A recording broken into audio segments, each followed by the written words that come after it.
எடுக்கிறக்கல்ல 12 எல்லாத்துக்கும் ஹதீஸுகளும் எந்த ஹதீஸ் எந்த பக்கத்தில் இருக்கிறது, இந்த ஹதீஸ் என்ன ரிப்போர்ட் செய்யப்பட்டிருக்கிறது, எத்தனை ராவிகள் இதில் ரிப்போர்ட் கொடுத்துருக்கிறாங்க, எல்லாம் 5 நிமிஷத்தில் இந்த சோஷியல் மீடியாவினால் இந்த வலைத்தளங்களால் ஒரு இடத்துல உட்கார்ந்து பல இமாமுகளுக்கு நிறைய உபயோகமாக இருக்கிறது. முன்னாடியெல்லாம் நம்ம சரித்திரத்தை கேள்விப்பட்டிருப்போம். இமாம் புகாரி ரஹ்மத்துல்லாஹி அவர்கள் ஒரு ஹதீஸுக்காக வேண்டி பல நாடுகள் தாண்டி போனாங்கன்னு. இன்னைக்கு நாடுகள்லாம் தாண்ட வேண்டாம், ஒரு நொடி போதும். சமூகத்தளம் எடுத்து சோஷியல் மீடியாவை நோண்டலாம் போதும். ஒரு செகண்டு, ஒரு ஹதீஸ் அல்ல, 2 ஹதீஸ் அல்ல, கோடிக்கணக்கான ஹதீஸுகளை எடுத்து நம்ம பேசலாம். கோடிக்கணக்கான ஹதீஸுகள். அதற்கு ஆலிம் என்றோ அவாம் என்றோ எதுவுமே தேவையில்லை, எல்லாம் தெளிவாகவே சோஷியல் மீடியாவில் வருகிறது.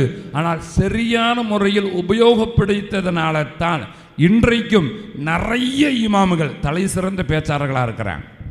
தலை சிறந்த பேச்சாளர்களாக இருக்கிறாங்க.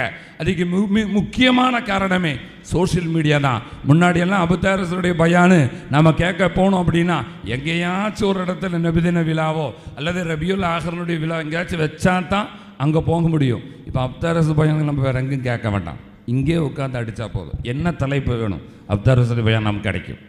என்ன இதை பற்றி அப்தாரஸ் என்ன பேசியிருக்கிறாங்க, சதீரஸ் பயானுக்கு வேணுமா, ஒரு அடிங்க சோஷியல் மீடியாவில்.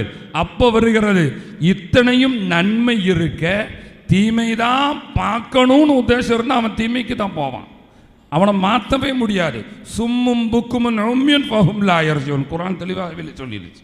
அவங்களுடைய இதயத்தில் அல்லாஹ் அவன் குருடன், அவன் செவிடன், அவனால் ஒன்றும் முடியாத நல்லா சீலை போட்டுட்டான். அதுக்கப்புறம் அவர் திருத்த வேண்டிய தேவையில்லை.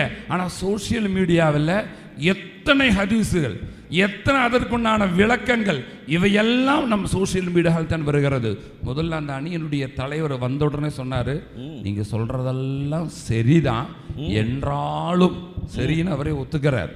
நீங்கள் சொல்கிறதெல்லாம் சரிதான், அதுதான் வர்ற கொஞ்சம் லேட்டானாருன்னு நினைக்கிறேன். சரியான வாதத்துக்கு எப்படி நம்ம எதிர்ப்பு கொடுக்குறேன்னு தெரியல, கொஞ்சம் லேட்டாக போய் பார்ப்போம். அநேகமாக அந்த விஷயமே கேன்சல் ஆகிரும் போல இருக்கு. கேன்சல் இல்லைன்னா வேற யாராச்சும் நமக்காக வேண்டி போடுவாங்க அப்படின்னு லேட்டாக வந்திருப்பார் போல இருக்கு. ஏன்னா எவ்வளோ வாதங்கள் வச்சாலும் சமூக தளம் மக்களுக்கு இன்னைக்கு நன்மை தான் கருகிறது.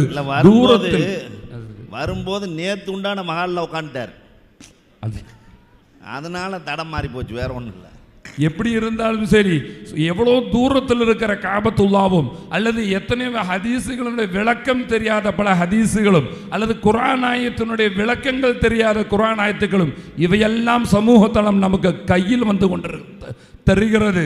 அதை சரியான முறையில் யாரெல்லாம் சொல்லியிருக்கிறாங்க, எங்கெல்லாம் சொல்லி